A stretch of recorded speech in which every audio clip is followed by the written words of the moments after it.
समझिएगा, बहुत से लोगों को लगता है कि टेस्ट ट्यूब बेबी का मतलब होता है कि उसको हम टेस्ट ट्यूब के अंदर बनाते हैं और वो बच्चा टेस्ट ट्यूब में बन जाता है, जबकि ये क्या है, भ्रम है, ये गलत है, ऐसा नहीं होता। आपको क्या लगता है कि जो टेस्ट ट्यूब बेबी है, देखिए आप इसे डायग्राम में देख सकते हैं कि टेस्ट ट्यूब बेबी है और ये टेस्ट ट्यूब है और उसके अंदर बेबी बन रहा है, ऐसा नहीं होता। टेस्ट ट्यूब बेबी का मतलब इतना होता है कि अगर मान लीजिए कोई दंपत्ति है, कोई कपल है और उसको बच्चा पैदा करने में कोई प्रॉब्लम है, उसका वो जो महिला है वो गर्भवती ना हो पाती हो किसी कारणवश, जैसे बांझपन जिसको होता है, बांझपन पुरुषों में भी होता है, स्त्रियों में भी होता है। बांझपन दोनों प्रकार का होता है, पुरुषों का बांझपन भी होता है और स्त्रियों का बांझपन भी होता है। तो जिनको समस्या है और जो नॉर्मल तरीके से बेबी को प्रोड्यूस नहीं कर सकते, मेरी बात समझना, देखिए मैं क्या बताना चाहता हूं कि टेस्ट ट्यूब बेबी किनके लिए है, ये टेस्ट ट्यूब बेबी का उपयोग कौन कर सकता है, इसका उपयोग कौन कर सकता है, देखिए बात समझिएगा, टेस्ट ट्यूब बेबी का उपयोग कौन कर सकता है। सबसे पहली बात तो ऐसे लोग जो सामान्य तरीके से बच्चे को जन्म नहीं दे सकते, मतलब जो सामान्य तरीके से शिशु को जन्म नहीं दे सकते, उनके लिए एक तो तकनीक अच्छी है, मेरी बात समझ में आ रही होगी आपको, कि वे व्यक्ति जो सामान्य तरीके से शिशु को जन्म नहीं दे सकते, नॉर्मली वो बेबी प्रोड्यूस नहीं कर सकते, एक तो उनके लिए। दूसरा उनके लिए है जैसे मान लीजिए कोई बहुत बड़े एक्ट्रेस हैं या एक्टर हैं, उनको टाइम नहीं है, और कोई फीमेल है उसकी बॉडी में क्या हुआ कि अगर वो 9 मंथ का गर्भकाल रखेगी तो बाकी काम नहीं कर सकती, तो ऐसी अवस्था में वो टेस्ट ट्यूब बेबी की ओर चले जाते हैं। ठीक है, देखिए टेस्ट ट्यूब बेबी में करते क्या है, पहली बात समझना, टेस्ट ट्यूब बेबी है क्या, इसकी डेफिनेशन क्या होती है टेस्ट ट्यूब बेबी की। देखिए जरा इसकी डेफिनेशन क्या है टेस्ट ट्यूब की, ये देखिए आप देख सकते हैं, ये देखिए टेस्ट ट्यूब के अंदर आपको बेबी दिख रहा है, ऐसा नहीं होता, ये बस केवल डायग्राम है, ये एक इमेज है, ये वास्तविकता नहीं है। आपको लगता है कि बेबी अंदर बन गया, डेवलप हो गया, ये वास्तविकता नहीं है। वास्तविकता क्या है, मेरी बात समझना, देखिए टेस्ट ट्यूब बेबी है क्या चीज, यहां समझिएगा, ये डेफिनेशन से समझिएगा। देखिए साइंटिफिक तरीके से मैं बता रहा हूं आपको, यहां पर जो भी मैं बात बताऊंगा मैं आपको वैज्ञानिक तरीका जो होता है, जो साइंटिफिक तरीका है, उस तरीके से मैं यहां पर आपको सारे तथ्य बताऊंगा। देखिए तो मैंने क्या कहा, ये टॉपिक क्या है, टॉपिक है परखनली शिशु। टॉपिक क्या है, परखनली शिशु, जिसे बोलते हैं टेस्ट ट्यूब बेबी। क्या मतलब होता है इसका, तो इसका मतलब है इन विट्रो निषेचन, मतलब जो निषेचन होता है, देखिए वैसे निषेचन कहां होता है, वैसे तो निषेचन होता है मादा के जनन पथ में। निषेचन कहां होता है, निषेचन कहां होता है, मादा की जो अंडवाहिनी होती है, इस तरीके से मादा की अंडवाहिनी है, इसमें होता है निषेचन। यहाँ पे अंडाणु होता है और यहां से शुक्राणु आता है और यहां पर होता है निषेचन। लेकिन जब सामान्य तरीके से बच्चा नहीं हो पा रहा है, कोई प्रॉब्लम है, तब हम क्या कराते हैं, तब हम बाहर कराते हैं निषेचन। निषेचन कहां कराते हैं, निषेचन बाहर कराते हैं, और बाहर निषेचन कराने के बाद में, निषेचन को बाहर कराने के बाद में क्या करते हैं, हम सामान्य स्त्री के गर्भाशय में भ्रूण को स्थानांतरित कर देते हैं और बेबी बन जाता है। इसे बोलते हैं परखनली शिशु। मेरी बात समझ में आई, मैंने क्या कहा कि निषेचन क्या करेंगे, निषेचन हम कहां करेंगे, निषेचन हम बाहर करेंगे। जो काम आप कहां करते हो, जो काम प्राकृतिक तरीके से मादा के जनन पथ में होता है, मादा के शरीर में होता है, अगर उस मादा में कोई प्रॉब्लम है, मान लीजिए उसकी अंडवाहिनी सही तरीके से काम नहीं कर रही या और भी कोई समस्या है, तो ऐसे में क्या करते हैं, हम अंडाणु को बाहर निकाल के शुक्राणु से क्या करा लेते हैं, फर्टिलाइज करा लेते हैं, निषेचित करा लेते हैं, और उसका बना हुआ जो भ्रूण होता है उसको हम मादा के शरीर में, गर्भाशय में फिर से रोपित कर देते हैं। तो ये जो घटना है वो क्या कहलाती है, वो कहलाती है टेस्ट ट्यूब। ठीक है, देखिए ये क्या लिखा हुआ है कि स्त्री के गर्भाशय में स्थानांतरित भ्रूण विकसित होकर सामान्य रूप से जन्म लेता है, वह परखनली शिशु कहलाता है। मतलब बच्चे का जो डेवलपमेंट है वो डेवलपमेंट कहां होगा, मां के शरीर में ही होगा। इसका मतलब आप ये मत समझ लेना कि परखनली शिशु मतलब परखनली के अंदर वो डेवलप होगा, ऐसा नहीं होगा। चलिए देखिए जरा आगे बढ़िए, अब आगे लिखा हुआ है कि इस तकनीक का प्रयोग कब करते हैं, तो इस तकनीक का प्रयोग बेटा ऐसी स्त्रियों के लिए किया जाता है जिनकी अंडवाहिनियां विकृत हो जाती हैं। अंडवाहिनी मतलब क्या, देखिए जो मादा का जो जनन तंत्र है उसमें अंडवाहिनियां होती हैं, अंडाणु जहां से आता है तो वो अंडवाहिनियों से होकर आता है। तो मान लीजिए अंडवाहिनी है, ये क्या है, ये अंडवाहिनी है। अब अंडवाहिनी क्या है, अंडवाहिनी प्रॉब्लम में है, अंडवाहिनी ठीक तरीके से काम नहीं कर रही है, तो अंडाणु नहीं आ पाएगा। तो इस कंडीशन में क्या करते हैं, हम यूज करते हैं किसको, टेस्ट ट्यूब बेबी वाला प्रोसेस। क्लियर। या दूसरा क्या है कि मान लीजिए किसी जो पुरुष होते हैं उनके वीर्य में शुक्राणु कम होते हैं, उसे बोलते हैं ओलिगोस्पर्मिया। शुक्राणुओं की संख्या वीर्य में पर्याप्त ना होने पर भी निषेचन नहीं हो पाता। तो ऐसी अवस्था में भी हम किस ओर चले जाते हैं, टेस्ट ट्यूब बेबी की ओर चले जाते हैं। देखिए चलिए आगे बढ़ते हैं। देखिए जरा अब मैं आपको बताता हूं महत्व क्या है, टेस्ट ट्यूब बेबी का महत्व क्या है, महत्व समझिए। देखिए महत्व जब जब समझेंगे तब हम जानेंगे कि हाँ टेस्ट ट्यूब बेबी का महत्व क्या है, और जब किसी चीज का महत्व होता है तभी उसको लोग अपनाते हैं। देखिए महत्व क्या है इसका, सबसे पहला महत्व है कि यह बांझ स्त्रियों के लिए क्या है, एक वरदान है। देखिए बेटा मेरी बात समझिएगा, जो बांझ स्त्रियां होती हैं, बांझ स्त्रियां मतलब होता है इनफर्टाइल जो फीमेल्स होती हैं, जो मां नहीं बन सकती। अब देखिए किसी भी स्त्री के शरीर में गर्भाशय होता है, उसमें बेबी डेवलप होता है, लेकिन अगर उसके फीमेल रिप्रोडक्टिव सिस्टम में कोई प्रॉब्लम आ रही है तो वो मां नहीं बन पाएगी। और जब ऐसी अवस्था में क्या होता है कि वो स्त्री पूरे जीवन भर अपने आप को कोसती रहती है कि बताइए मुझे मां का सुख नहीं मिला, ये प्रॉब्लम हो गई, वो प्रॉब्लम हो गई। तो इस अवस्था से बचने के लिए क्या करना पड़ता है, टेस्ट ट्यूब बेबी को हम अपना सकते हैं। तो देखिए पहला महत्व क्या है टेस्ट ट्यूब बेबी का, कि यह बांझ स्त्रियों के लिए एक वरदान है। क्या है बेटा, ये वरदान है। यह उन पुरुषों के लिए भी उपयोगी है। देखिए जरूरी नहीं है कि स्त्रियां ही बांझ हो, आपको लगता है कि केवल स्त्री बांझ हो सकती है, ऐसा नहीं है, गलत है। ये स्त्री बांझ हो सकती है लेकिन पुरुष भी बांझ हो सकते हैं, ठीक। तो यह उन पुरुषों के लिए भी उपयोगी है जिनमें शुक्राणु कम संख्या में बनते हैं। मैंने बताया था आपको कि जब शुक्राणु कम संख्या में बनेंगे तो उसे बोलते हैं ओलिगोस्पर्मिया। क्या बोलते हैं उसको, ओलिगोस्पर्मिया बोलते हैं। तो जब शुक्राणु कम मात्रा में होंगे, जब शुक्राणु ही कम मात्रा में होंगे, जब शुक्राणु ही कम मात्रा में होंगे तो वो निषेचन नहीं कर पाएंगे। तो इस अवस्था में भी हम टेस्ट ट्यूब बेबी के साथ चले जाएंगे।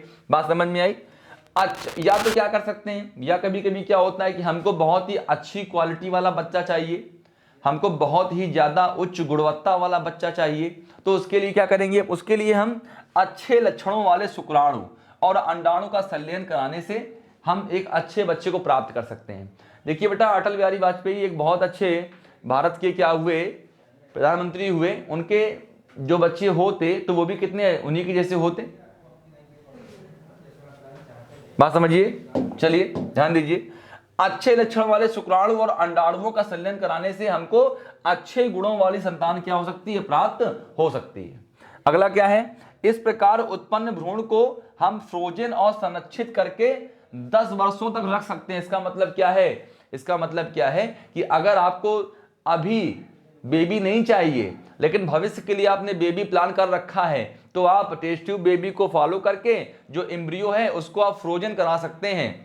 आप टेस्ट, अगर आपको वर्तमान में बच्चा नहीं चाहिए और आप चाहते हो कि मैं 10 वर्षों बाद उस बच्चे को जन्म दूं, तो आप 10 वर्षों के लिए जो भ्रूण है, जो एम्ब्रियो है, उसको आप फ्रोजन करा सकते हो। क्योंकि जो 16 कोष की अवस्था जो भ्रूण की होती है उसको आप फ्रोजन करा सकते हो, जिसे मरुला अवस्था कहते हैं। मेरी बात समझ में आई। तो टेस्ट ट्यूब बेबी कब उपयोगी और हो सकता है कि अगर आपने फ्यूचर में प्लान कर रखा है कि मुझे 10 या 12 वर्षों के बाद में बच्चे को जन्म देना है या मेरा बच्चा होना चाहिए, तो उस अवस्था में भी आप टेस्ट ट्यूब बेबी की तरफ जा सकते हैं। चलिए आगे बढ़ते हैं। देखिए भाई अब बात करते हैं कि इसका इतिहास क्या है। अभी हम आगे पढ़ेंगे कि कैसे बनाते हैं, ये भी पढ़ेंगे, विद डायग्राम बताऊंगा मैं आपको। लेकिन इसके पहले समझ लीजिए कि इतिहास क्या है टेस्ट ट्यूब बेबी का। इतिहास क्या है, इसका इतिहास क्या है कि देखिए सबसे पहले परख मिली शिशु को इटली के वैज्ञानिक डॉक्टर पेटुसी ने क्या किया था, डॉक्टर पेटुसी ने क्या किया, इसके बारे में सोचा था। मतलब सबसे पहले जो थिंकिंग लाए थे टेस्ट ट्यूब बेबी के बारे में, जिन्होंने सोचा था कि हाँ एक समय होगा कि जब टेस्ट ट्यूब के माध्यम से हम बेबी को प्रोड्यूस कर सकेंगे, तो उसकी सोच को जिसने जन्म दिया था उसका नाम क्या था, उसका नाम था डॉक्टर पेटुसी। बात समझ में आई। इटली के वैज्ञानिक थे। ध्यान रखना कि सबसे पहली बार भ्रूण के बारे में या टेस्ट ट्यूब बेबी को बनाने के लिए प्रयास किसने किया था। देखिए सबसे पहली बार जो प्रयास करता है वो खोजकर्ता कहलाता है, और जो खोजकर्ता होता है उसको हमेशा युगों युगों तक याद किया जाता है, ठीक है। तो सबसे पहले टेस्ट ट्यूब बेबी के बारे में जो कॉन्सेप्ट लेकर के आए थे वैज्ञानिक, उनका नाम क्या था, उनका नाम था डॉक्टर पेटुसी। और इन्होंने, ये कहां के थे, ये इटली के वैज्ञानिक थे, इन्होंने बनाया। लेकिन क्या हुआ, जो उनका जो भ्रूण था वो केवल 29 दिन तक जीवित रहा। जीवित तो रहा लेकिन केवल 29 डेज तक ये लिविंग रहा। इसके बाद इसकी क्या हो गई, डेथ हो गई। बात समझ में आई, क्लियर। अगला क्या हुआ, इन्होंने क्या किया, इन्होंने जीव विज्ञान के क्षेत्र के लिए एक नई दिशा दिखाई। मैंने क्या बताया था कि जो खोज करता है उसको सदियों तक याद किया जाता है। तो जो टेस्ट ट्यूब बेबी के बारे में सबसे पहले बताया था वो डॉक्टर पेटुसी ने बताया था, और इन्होंने सबसे पहले ये कॉन्सेप्ट ला के दिया कि हाँ, हम स्त्री के गर्भाशय के बाहर भी एक बच्चे को जन्म दे सकते हैं, या एक महिला के अंडाणु को यूज करके, किसी दूसरे पुरुष के शुक्राणु को यूज करके किसी तीसरी महिला के गर्भाशय में हम बेबी को डेवलप कर सकते हैं। ये भी बोल सकते हैं, आपने नाम सुना होगा सरोगेट मदर का। सरोगेट मदर आपने नाम सुना होगा ना। तो सरोगेट मदर का मतलब क्या होता है, किसी दूसरी महिला के अंडाणु ले लिए और किसी पुरुष के शुक्राणु ले लिए और उनको आपस में निषेचित कराया और उससे बना हुआ भ्रूण किसी तीसरी महिला के गर्भाशय में हमने ट्रांसफर कर दिया। तो बच्चा किसका है, बच्चा उन दोनों पति पत्नी का है, लेकिन डेवलप किसकी बॉडी में हो रहा है, किसी तीसरी महिला की बॉडी में डेवलप हो रहा है। बात समझ में आई। तो वो क्या कहलाएगा, वो कहलाएगा आपका सरोगेट मदर। वो कॉन्सेप्ट अलग है, उसके लिए मैं अलग वीडियो लेकर के आऊंगा। अभी आप एक एक चीज समझिए, टेस्ट ट्यूब के बारे में वैज्ञानिक तरीके से समझिए। यूट्यूब पे बहुत सी वीडियो पड़े हुए हैं, लेकिन मैं आपको यहां पर वैज्ञानिक तरीके से मैं बताने आया हूं टेस्ट ट्यूब बेबी कैसे बनता है। अब देखिए, सबसे पहले जो परख नली शिशु का जन्म हो पाया था वो 25 जुलाई 1978 में इंग्लैंड के ओल्धम सिटी में हुआ था। कोई अगर पूछे कि सबसे पहले परख नली शिशु का जन्म किस शहर में हुआ था, तो बताओगे ओल्धम शहर में हुआ था। ठीक है। एक कपल था, उसका नाम था लेस्ली व गिलबर्ट ब्राउन। ये क्या थे, ये कपल थे, और इनके यहां पर क्या था, जो उनकी पत्नी थी जिनका नाम था श्रीमती ब्राउन, उनकी फैलोपियन नलिका। फैलोपियन नलिका क्या होती है, जो मादा का जो जनन पथ होता है, उस मादा के जनन पथ में जो नलिकाएं होती हैं उन्हें बोलते हैं फैलोपियन नलिकाएं। अभी आगे दिखाया जाएगा। तो उनकी फैलोपियन नलिकाओं में क्या था, कुछ प्रॉब्लम थी, इसीलिए जो इंग्लैंड के डॉक्टर थे उन्होंने श्रीमती ब्राउन के, मतलब उनकी जो मिसेस थी, उनके ब्राउन के ऊपर क्या किया, एक एक्सपेरिमेंट किया, और वो एक्सपेरिमेंट क्या रहा, सफल रहा। क्या रहा, सफल रहा। और दुनिया को सबसे पहला परख नली शिशु मिला। दुनिया को सबसे पहला परख नली शिशु कहां मिला, इंग्लैंड के ओल्धम शहर में मिला, जिसका नाम क्या रखा गया, जिसका नाम लुईस ब्राउन रखा गया। क्या रखा गया, जिसका नाम क्या रखा गया बेटा, जिसका नाम रखा गया लुईस ब्राउन। मेरी बात समझ में आई। चलिए आगे बात करते हैं। ये क्या थी, एक लड़की थी। देखिए कितनी अच्छी बात है, सबसे पहली जो टेस्ट ट्यूब बेबी थी वो लड़का था कि लड़की थी, लड़की थी ये। मेरी बात समझ में आई, वो क्या थी, लड़की थी। लेकिन भारत में अगर होती तो कह देते इसको मार दो क्योंकि लड़की है।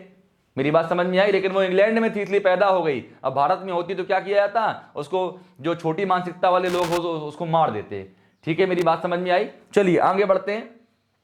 इसके बाद क्या हुआ, इसके बाद और भी देशों में टेस्ट ट्यूब बेबी का क्या हुआ, कॉन्सेप्ट आगे आया, और जो निसंतान दंपत्ति थे जिनके किसी प्रकार से बच्चे नहीं हो पाते थे, उन्होंने इस टेस्ट ट्यूब बेबी प्रक्रिया को चालू किया, और आज पूरे विश्व में लाखों बच्चे जन्म ले चुके हैं इसी प्रक्रिया के माध्यम से। चलिए आगे बढ़ते हैं। देखिए भारत की बात करते हैं। अब देखो इंडिया आ गया, इंडिया भी कभी पीछे नहीं रहता, इंडिया भी रहता है साथ में। तो भारत में सबसे पहले परख नली शिशु का जन्म कब हुआ, 3 अक्टूबर को हुआ, और ये कहाँ हुआ था, कोलकाता में हुआ था। क्या कहाँ हुआ था, कोलकाता में हुआ था। और इसका नाम क्या था, इसका नाम था कनुप्रिया अग्रवाल। क्या नाम था इसका, इसका नाम क्या था, कनुप्रिया अग्रवाल। बात समझ में आई कि भारत में सबसे पहले कहां पर, कोलकाता में जन्म लिया किसने, एक टेस्ट ट्यूब बेबी ने, जिसका नाम क्या रखा गया, उसका नाम रखा गया कनुप्रिया अग्रवाल। चलिए, और इसका जन्म किस डॉक्टर ने कराया था, डॉक्टर सुभाष मुखर्जी ने कराया था। तो डॉक्टर सुभाष मुखर्जी ने क्या कराया, सबसे पहले भारत में एक सफल टेस्ट ट्यूब बेबी को जन्म दिलाया, जिसका नाम क्या रखा गया, कनुप्रिया अग्रवाल। चलिए आगे बढ़ते हैं। इतना आपको क्लियर हो गया होगा।